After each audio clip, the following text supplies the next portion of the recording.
Betting apps promotions కేసులో anchor Shyamala Panjagutta పోలీసుల ఎదుట విచారణకు హాజరయ్యారు. దాదాపు 2.5 గంటల పాటు విచారణ ఎదుర్కొన్న శ్యామల విచారణ అనంతరం బయటకు వచ్చి మీడియాతో మాట్లాడారు. బెట్టింగ్ యాప్ అంశం కోర్టు పరిధిలో ఉన్నప్పుడు మాట్లాడలేనని, పోలీసులకు పూర్తిగా సహకరిస్తున్నానని అన్నారు. బెట్టింగ్ యాప్స్ ప్రమోషన్స్ చేయడం తప్పని, బెట్టింగ్ యాప్స్ వల్ల చనిపోయిన వారి లోటు తీర్చలేనిదని వెల్లడించారు.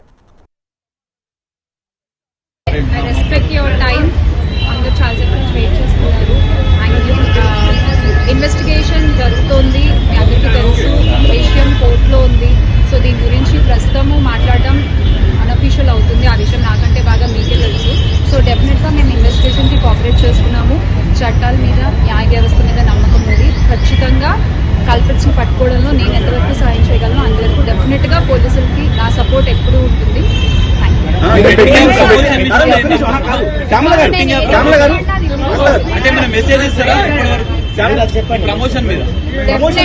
డెఫినెట్ గా ఇది తప్పు. ఆ కుటుంబాలకు ఎవరైతే నష్టపోయారో వాళ్ళకు కూడా ఖచ్చితంగా ఆ లోటు ఎవరు తీర్చలేనిది. ఇంకా ముందు ఇలాంటివి ఏమీ జరగకుండా తీసుకోవాల్సిన బాధ్యత మన అందరిపై ఉంది. ఇది ఒక రెస్పాన్సిబుల్ సిటిజన్ గా చెప్తున్నాను.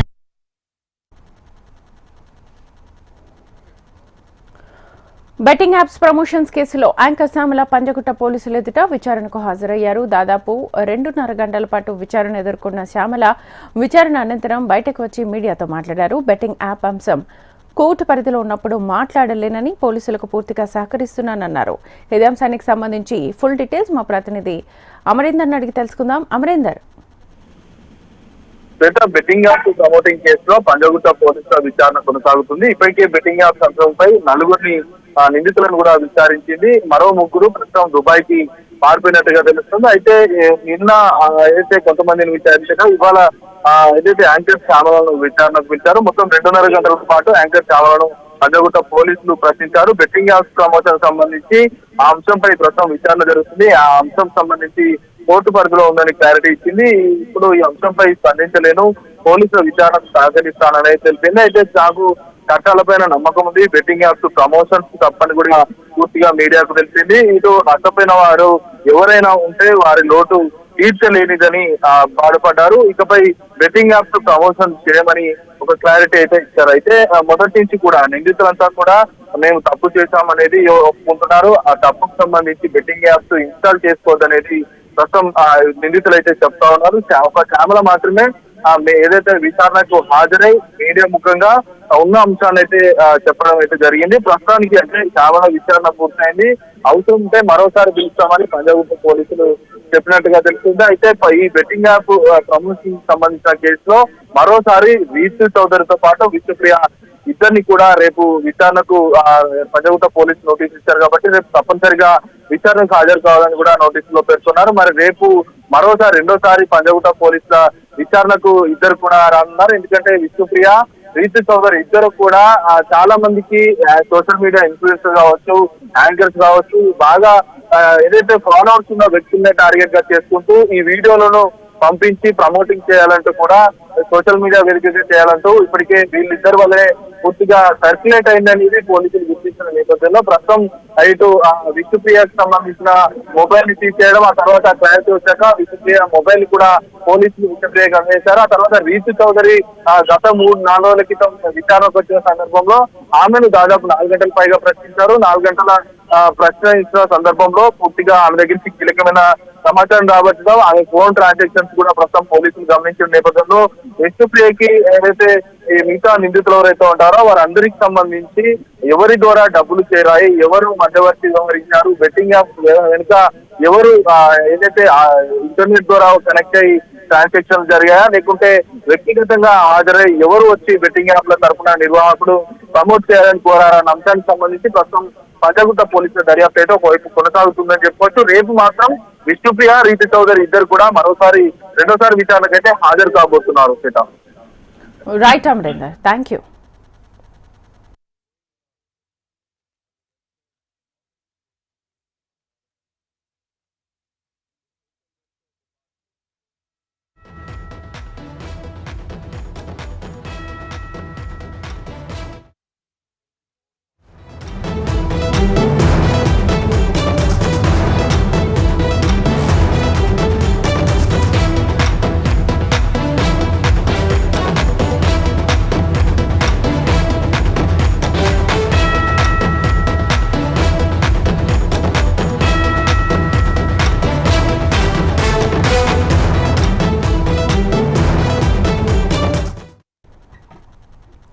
హైదరాబాద్ లోకల్ బాడీ ఎమ్మెల్సీ ఎన్నికకు ఈసీ షెడ్యూల్ విడుదల చేసింది.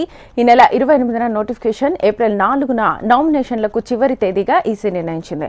ఏప్రిల్ 23న పోలింగ్, ఏప్రిల్ 25న ఫలితాలు వెలువడనున్నాయి. ఏప్రిల్ 23న ఉదయం 8 గంటల నుంచి సాయంత్రం 4 గంటల వరకు పోలింగ్ జరగనుంది.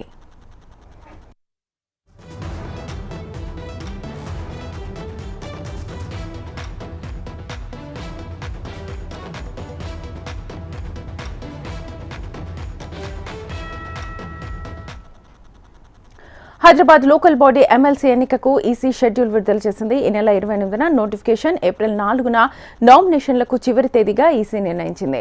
ఏప్రిల్ 23న పోలింగ్, ఏప్రిల్ 25న ఫలితాలు వెలువడనున్నాయి. ఏప్రిల్ 23న ఉదయం 8 గంటల నుంచి సాయంత్రం 4 గంటల వరకు పోలింగ్ జరగనుంది.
ఉప్పల్ బీరప్పగడ్డ వద్ద మినీ వ్యాన్ ప్రమాదంలో ఓ బాలిక మృత్యుంజయురాలైంది. రోడ్లో నడుచుకుంటూ వెళ్తున్న సమయంలో ఎదురుగా మితిమీరిన వేగంతో దూసుకొచ్చిన మినీ వ్యాన్ రోడ్డుకు ఎడమవైపు ఉన్న సిమెంట్ విద్యుత్ స్తంభాన్ని ఢీకొని రోడ్డు కుడివైపు వెళ్లి మళ్లీ ఫుట్పాత్ ఎక్కి ఇనుప స్తంభాన్ని ఢీకొట్టింది. ఈ సమయంలో మినీ వ్యాన్ ప్రమాదం నుంచి క్షణాల్లో బాలిక తప్పించుకుంది. నిన్న ఉప్పల్ క్రికెట్ స్టేడియంలో ఐపీఎల్ మ్యాచ్ ఉండడంతో పోలీసులు బందోబస్తుకు వెళ్లారు. దీంతో అందుబాటులో పోలీసులు లేకపోయారు. విద్యుత్ స్తంభానికి అయ్యే ఖర్చును భరిస్తానని మినీ వ్యాన్ యజమాని వాహనాన్ని తీసుకెళ్లిపోయారు. ఇక ఈ ప్రమాదంపై ఎలాంటి కేసు నమోదు కాలేదు. ఇలాంటి ర్యాష్ డ్రైవింగ్స్ వల్ల అమాయకుల ప్రాణాలు మీదికొచ్చే అవకాశం ఉందని స్థానికులు అంటున్నారు. ఇటువంటి వారిని గుర్తించి పోలీసులు తగిన చర్యలు తీసుకోవాలని ప్రజలు కోరుతున్నారు. నిజామాబాద్ జిల్లాలో వడగళ్ల వాన బీభత్సం సృష్టించింది. ఈదురుగాలులు, వడగళ్ల వాన బీభత్సంతో వరి పంట, మొక్కజొన్న, మామిడి పంట నేలపాలైందని రైతులు మదన పడుతున్నారు. అకాల వర్షం కోలుకోలేని దెబ్బతీసిందని రైతులు ఆవేదన వ్యక్తం చేస్తున్నారు. ఈదురుగాలులతో కూడిన అకాల వర్షాలతో వరి పంట నేల కొరికింది. నిజామాబాద్ జిల్లా సిరికొండ, దర్పల్లి, ఇందల్వాయి మండలాల్లో కోతకొచ్చిన వరికి తీవ్ర నష్టం జరిగింది. కామారెడ్డి జిల్లాలోని బిక్కనూరు, గాంధారి, లింగంపేట, తాడ్వాయి మండలాల్లో మొక్కజొన్న, వరి పంటలకు నష్టం వాటిల్లింది. అకాల వర్షాలతో అధికార యంత్రాంగం అప్రమత్తమైంది. రెవెన్యూ, వ్యవసాయ అధికారులు క్షేత్రస్థాయిలో పంట నష్టం అంచనా వేస్తున్నారు. క్షేత్రస్థాయిలో అధికారులు విచారణ జరిపి ఎకరాకు 50,000 పంట నష్టం చెల్లించాలని రైతులు డిమాండ్ చేస్తున్నారు. మరోవైపు వర్షానికి మామిడి సైతం దెబ్బతింది. ఉమ్మడి జిల్లాలో కురిసిన అకాల వర్షంపై మరింత సమాచారాన్ని మా నిజామాబాద్ ప్రతినిధి భూపతి అందిస్తారు. అకాల వర్షాలు అన్నదాతలను ఆగం చేస్తున్నాయి. ఇటీవల కురిసిన వర్షాల కారణంగా పంట చేతికి వచ్చిన సమయంలో పొట్ట చేతకు వచ్చిన ఈ వరి పంట పూర్తిగా నష్టపోతున్న పరిస్థితి నెలకొంది. 2 రోజుల క్రితం కురిసిన వర్షాలు పూర్తిగా దెబ్బతిన్న పరిస్థితి నెలకొంది. దర్పల్లి మండలంలోని వివిధ గ్రామాల్లో, అదేవిధంగా సిరికొండ, ఇందల్వాయితో పాటు జిల్లాలోని వివిధ ప్రాంతాల్లో కూడా పంటలు పొట్ట చేతకొచ్చిన సమయంలో నేల రాలిన పరిస్థితి నెలకొంది. వడగండ్లు వాళ్ళ కారణంగా ఈ పరిస్థితి తలెత్తింది. ప్రస్తుతం పూర్తిగా పంట చేతికి వచ్చిన సమయంలోనే ఇలాంటి పరిస్థితి తలెత్తడంతో రైతులు ఆవేదన వ్యక్తం చేస్తున్నారు, ఆందోళన చెందుతున్నారు. మొన్నటి వరకు భూగర్భ జలాలు ఎండిపోయి సాగునీటికి కష్టమైన తరుణంలో కష్టాలు పడి పంటను చేతికి వచ్చే సమయంలో ఈ పరిస్థితి రావడంతో రైతులు ఆందోళన చెందుతున్నారు. ఇక్కడ రైతులు ఉన్నారు, వారితో మాట్లాడిద్దాం. చెప్పండి, అసలు ఏం జరిగింది, ఎట్లా జరిగింది? సార్, నిన్న వర్షాలు వచ్చి వర్షాల కారణం మళ్ళీ రాళ్ళు పడి అది ఒకటేసారి పెద్ద గాలి వానలు వచ్చి మొత్తం ఇక్కడ దాదాపు 10-15 ఎకరాలు, ఇక్కడ మా యొక్క 3 ఎకరాలు అన్నీ రాలిపోయినాయి సార్. వడగండ్ల ప్రాంతాన్ని ప్రస్తుతం బీజేపీ జిల్లా అధ్యక్షులు దినేష్ కులచారి పర్యటించారు, వారితో మాట్లాడుతున్నారు. చెప్పండి, అసలు ఏం జరిగింది, ఎట్లా చూస్తున్నారు దీన్ని? రైతన్న పరిస్థితి చాలా ఘోరంగా ఉంది. మొన్నటిదాకానేమో నీళ్లు లేవని చెప్పి 10 ఎకరాలు వేసుకున్న వాళ్ళు 2 ఎకరాలు ఎకరం బతికితే చాలని చెప్పి వేసుకున్నారు. ఇప్పుడు ఈయన పంట చేతికి వచ్చింది, ఇంకో 2 రోజులు కొయ్యాలి. ఇక్కడ గోవింద్ పంట అయితే ఆల్రెడీ కోతగా వచ్చింది.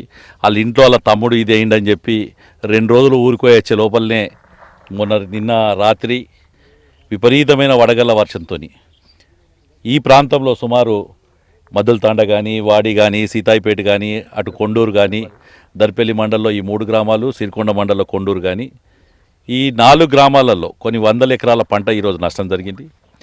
తెలియగానే పొద్దున వ్యవసాయ అధికారులు వచ్చారు, వాళ్ళతో మాట్లాడాం. ఇప్పుడు జిల్లా కలెక్టర్ గారితో కూడా మాట్లాడాం. మేము ఒకటే కోరుతున్నాం, నిజంగా కూడా ఆ తల్లి ఇంతకుముందు ఏడుస్తూ తను బాధుతున్న బాధ చూసినప్పుడు అనిపించింది. 5 ఎకరాల పంట, 3 ఎకరాలు తనది, 2 ఎకరాలు అలా మరిదిది.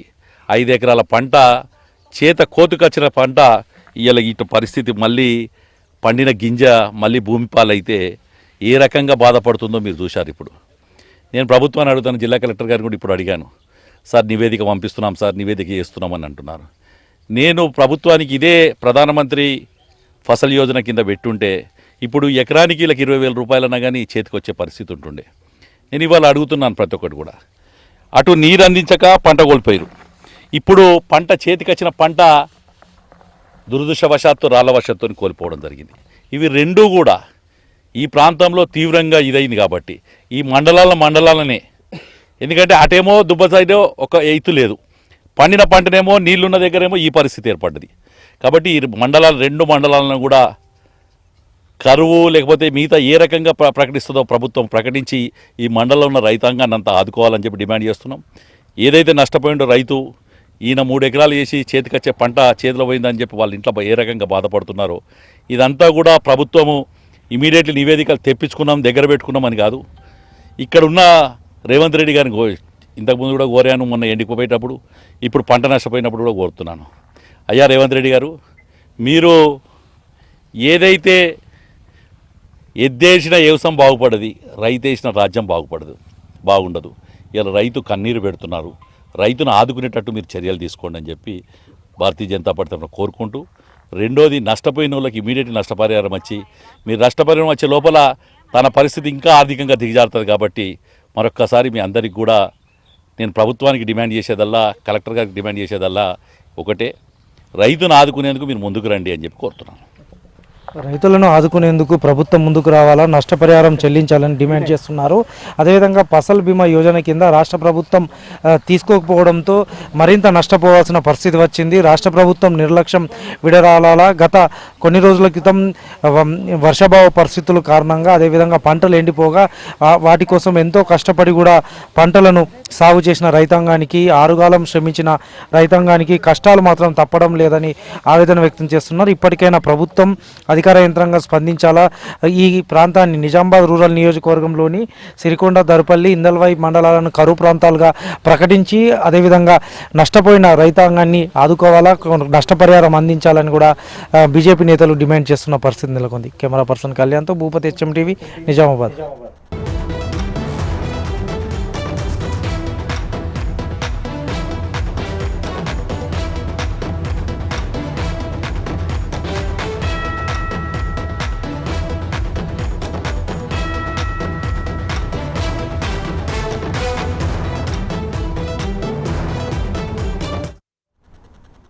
ఎక్స్ వేదికగా కేసీఆర్ పై బండి సంజయ్ విమర్శలు గుప్పించారు. గతంలో విహెచ్ చేసిన ఆరోపణలను ఎక్స్లో కేంద్ర మంత్రి పోస్ట్ చేశారు. టీఆర్ఎస్ అధినేత నకిలీ కరెన్సీ, ఫేక్ పాస్పోర్ట్ రాకెట్లకు పాల్పడ్డారని బండి సంజయ్ అన్నారు. కేసీఆర్ నకిలీ నోట్లపై గతంలో కాంగ్రెస్ నేతలు ఆరోపణలు చేశారని గుర్తు చేశారు. కేసీఆర్ పై కాంగ్రెస్ నేతలు ఇప్పుడు ఎందుకు మౌనంగా ఉన్నారని ప్రశ్నించారు. నిజమైన నాయకులకు కేసీఆర్ గురించి తెలుసునని బండి సంజయ్ పేర్కొన్నారు. ఒక కుటుంబ పాలన, ఒక అవినీతి పాలన, ఒక మూర్ఖత్వ పాలనతో తెలంగాణ మొత్తం సర్వనాశనం అయిపోయింది. ధనిక రాష్ట్రం అప్పుల పాలైంది, కానీ ఒక కుటుంబం మాత్రం ధనికులు అయిపోయిన వాళ్ళు. మామూలు పాస్పోర్ట్ దందా చేసి, దొంగ నోట్ల దందా చేసే కుటుంబం ఇలా 1000 కోట్లు సంపాదించింది. అక్కడ బీదర్ల, మీ అందరికీ ఇన్నోళ్ళు చెప్పిన విషయం చెప్తా, బీదర్లా ఇదే టీఆర్ఎస్ పార్టీ అగ్రనాయకుడికి ప్రింటింగ్ ప్రెస్ ఉండేడా. నాకు మొన్న ఢిల్లీలో ఒక పోలీస్ ఆఫీసర్ కలిసిండు. సార్, నేను సిద్దిపేట ఎస్పీ ఉన్నప్పుడు బీదర్ లో ఒక ప్రింటింగ్ ప్రెస్ ఉండే. ఆ ప్రింటింగ్ ప్రెస్ టీఆర్ఎస్ పార్టీ ఆది నాయకుడిది. మరి ఏం చేస్తారు సార్ అంటే టీఆర్ఎస్ పార్టీ కరపత్రాలు కాదు, దొంగ నోట్లు ముద్రిస్తారట. ఆడ దొంగ నోట్లు ముద్రించే ప్రింటింగ్ ప్రెస్ బీదర్ లో ఉన్నది. నేను ఆ ప్రింటింగ్ ప్రెస్ సీజ్ చేద్దామని పోయినాను. పోయేసరికి రాష్ట్రంలో నుండి ఒక ముఖ్య నాయకుడు నాకు ఫోన్ చేసి, మీకు డ్యూటీ అక్కడ లేదు, మీరు అటు పోకండి అని చెప్పి నన్ను ఆదేశిస్తే నేను పోలేకపోయినా. అంటే దొంగ నోట్ల దంత కూడా చేసారు వీళ్ళు. ఎన్నికలప్పుడు, ఉద్యమం అప్పుడు, ఎన్నికలప్పుడు బీఆర్ఎస్ వాళ్ళు టీఆర్ఎస్ వాళ్ళు పంచింది అన్ని కూడా దొంగ నోట్లే. మరి ఆ నోట్లు అప్పుడు ఎట్లా వెళ్ళిన అప్పుడు దొంగ నోట్లు మనకు తెలియదు, కొత్త వాళ్ళకు పాత, వాళ్ళ ఎక్స్పర్ట్స్. మనం అంత ఖర్చు పెట్టిన తీసుకున్నా కానీ పంచిన అన్ని దొంగ నోట్లే. ఉద్యమం తర్వాత ఎన్నికలప్పుడు టీఆర్ఎస్ వాళ్ళు పంచిన పైసలు మొత్తం దొంగ నోట్లే, బీదర్ లో ముద్రించిన దొంగ నోట్లు అవి కుల్లా కుల్లా. ఇలా ఆ కుటుంబం ఇలా కోటీశ్వర్లు అయిపోయింది. ఇవాళ మనకు డిఎల్ఏవా, పిఆర్సీ లేదా, ప్రమోషన్ లేవా, కొత్త ఉద్యోగాలు లేవా. కాబట్టి ఆ పార్టీ చేతిలో సర్వనాశనమైన తెలంగాణ రాష్ట్రం తర్వాత మీరు తప్ప మిగతా ప్రజలంతా ఏమనుకున్నారు, ఒక్కసారి మార్పు జరగాలి, మార్పు జరగాలి. మార్పు జరిగితే ఇవాళ తెలంగాణ రాష్ట్రం కొంచెం బాగుపడతారు. ఈ కుటుంబ కబంధాస్తాల నుంచి తెలంగాణ రాష్ట్రాన్ని సాధించుకోవాలని చెప్పి మార్పు కోరుకున్న ప్రజలు భారతీయ జనతా పార్టీకి ఓటేయాలన్నా తప్పిపోయి కాంగ్రెస్ పార్టీకి ఓటేసారు. ఇప్పుడు కాంగ్రెస్ పార్టీకి ఓటేస్తే పరిస్థితి ఏంది, వల్ల పెయిన్ అమెరికలో పోయి పోయేవాడు అయిపోయింది. నా ఘర్కా నా ఘాట్ కన్న పరిస్థితి అయిపోయింది వాళ్ళ.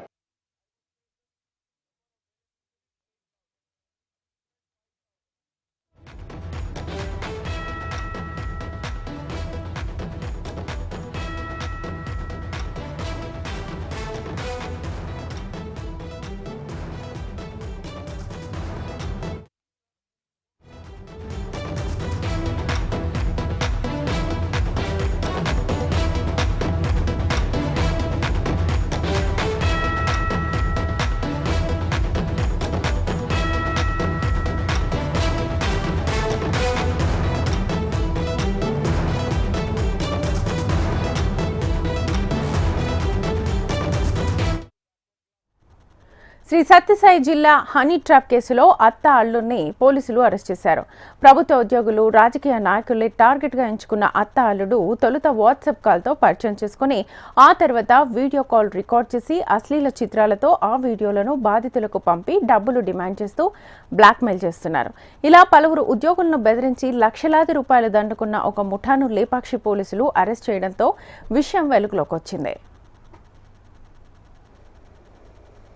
లేపాక్షి మండలానికి చెందిన అల్లుడు, అతడి అత్త ఇద్దరు కలిసి ఇదంతా చేస్తున్నట్లుగా తెలుస్తోంది. పలుకుబడి బాగా డబ్బున్న వారిని టార్గెట్ చేస్తూ అత్త మొదట వాట్సాప్ కాల్ చేస్తుంది. ఆ తర్వాత తీయటి మాటలతో పరిచయం పెంచుకుంటుంది. అలా కొద్ది రోజుల పాటు వ్యవహారం నడిపి నమ్మకం కుదిరాక వీడియో కాల్ చేసి మాట్లాడుతూ వీడియోను రికార్డ్ చేస్తుంది. దానికి అశ్లీల చిత్రాలు జత చేసి బాధితులకు పంపిస్తారు. ఇక ఇక్కడి నుంచి అల్లుడు వ్యవహారాన్ని నడిపిస్తాడు. మధ్యవర్తిగా వచ్చి సెటిల్మెంట్ చేస్తాడు. ఈ విధంగా ఈ అత్త అల్లుడు కలిసి భారీ మొత్తంలో వసూలు చేసినట్లుగా పోలీసుల విచారణలో తేలింది. ఈ హనీ ట్రాప్లో మోసపోయిన ఓ బాధితుడు ఫిర్యాదుతో కేసు నమోదు చేసిన లేపాక్షి పోలీసులు దర్యాప్తు చేపట్టారు. సాంకేతిక సాయంతో నిందితులను గుర్తించారు. ఈ చీకటి దందాను నడిపిన లేపాక్షి మండలం కొండూరు గ్రామానికి చెందిన ధనుంజయ, రవికుమార్, రమేష్తో పాటు మొదటి ముద్దాయి అత్త రాధమ్మను అరెస్ట్ చేసి రిమాండ్కు తరలించారు. హనీ ట్రాప్లో మోసపోయానంటూ పోలీసులకు ఫిర్యాదు చేసింది ఒక్కడే. కానీ తీగలాగితే డొంక కదిలినట్లుగా దాదాపు 46 మంది బాధితులున్నట్లుగా తెలుస్తోంది. లక్షల్లో వసూలు చేసినట్లుగా పోలీసులు భావిస్తున్నారు.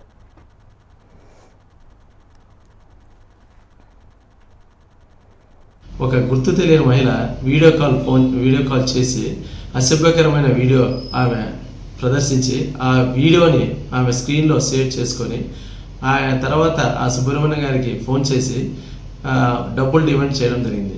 ఈ డబ్బులు డిమాండ్ చేయడం భాగంలో దాదాపు 4 పాల్గొన్నారు. ముఖ్యంగా దాదాపు 1,05,000 ఆయన దగ్గర నుంచి ఫోన్పే ద్వారా మరియు నగదు రూపంలో తీసుకోవడం జరిగింది.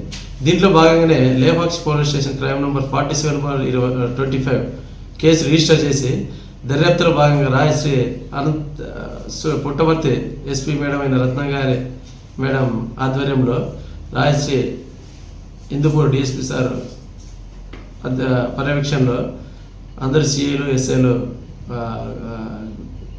ఎవిడెన్స్ సేకరించి వాళ్ళని ట్రేస్ చేయడం జరిగింది. అందులో ముఖ్యంగా 4 పాల్గొన్నారని ప్రాథమికంగా దర్యాప్తులో తేలింది. ఆ 4 కూడా జ్యుడిషియల్ నిమిత్తము రాయశ్రీ హిందూపూర్ జేఎఫ్సీ గారికి హాజరుపరిస్తే వాళ్ళకి 14 days జ్యుడిషియల్ రిమాండ్ విధించడం జరిగింది. ఫర్దర్గా దీంట్లో ఇన్వెస్టిగేషన్ సాగుతుంది.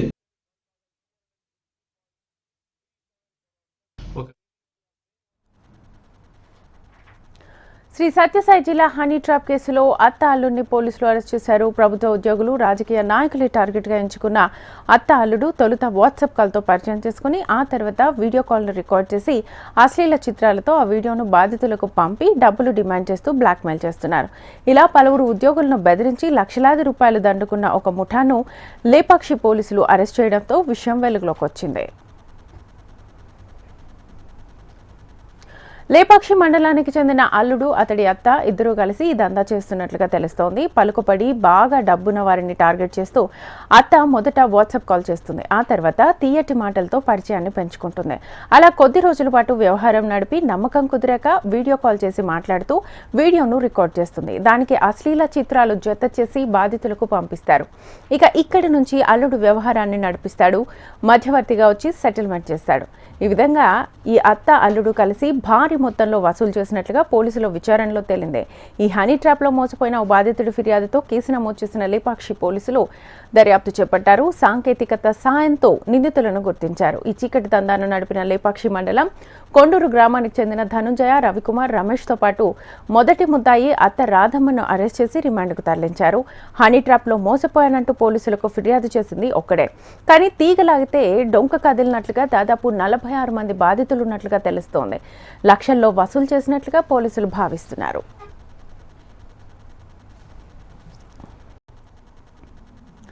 ఆంధ్రప్రదేశ్ ముఖ్యమంత్రి నారా చంద్రబాబు నాయుడు పోలవరం ప్రాజెక్టును మరోసారి సందర్శించనున్నారు. కూటమి ప్రభుత్వం కొలువుతీరిన తర్వాత రాజధాని అమరావతి పోలవరం ప్రాజెక్టు నిర్మాణం కోసం వ్యూహాత్మకంగా అడుగులు వేస్తోంది. అందులో భాగంగా ఇప్పటికే రాష్ట్ర జీవనాడి పోలవరం ప్రాజెక్టు నిర్మాణం కోసం కేంద్రం సైతం ఇతోధికంగా సాయం అందిస్తోంది. ఈ నేపథ్యంలో ప్రాజెక్టు పురోగతిపై జలవనరుల శాఖ ఉన్నతాధికారులతో సీఎం చంద్రబాబు సమీక్ష నిర్వహించనున్నారు. ఈ నెల 27వ తేదీ ఉదయం 10 గంటలకు ఉండవల్లిలో తన నివాసం నుంచి హెలికాప్టర్లో సీఎం చంద్రబాబు పోలవరం చేరుకుంటారు. ఆ రోజు ఉదయం 11 గంటలకు ఆయన ప్రాజెక్ట్ సైట్కు చేరుకుంటారు. అనంతరం పోలవరం ప్రాజెక్టును పరిశీలించి ప్రాజెక్టు కార్యాలయంలో ఉన్నతాధికారులతో సీఎం చంద్రబాబు సమీక్ష నిర్వహించనున్నారు.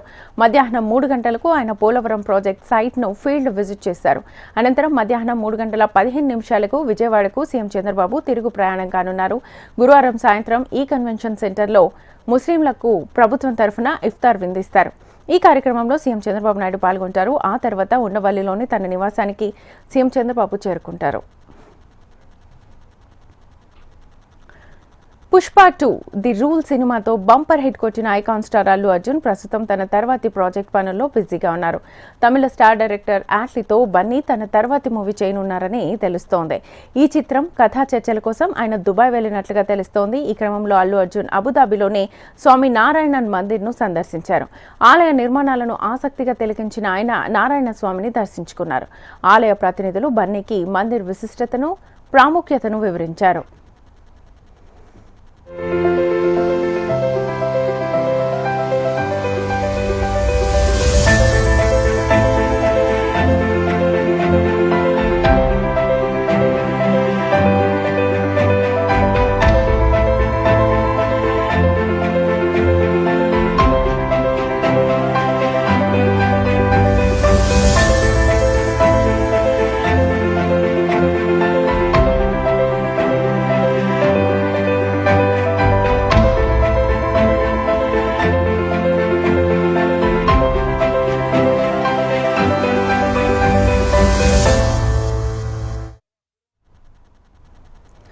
ఇవి ఇప్పటివరకున్న updates. Keep watching HM TV. వార్త ఆగదు, నిజం దాగదు.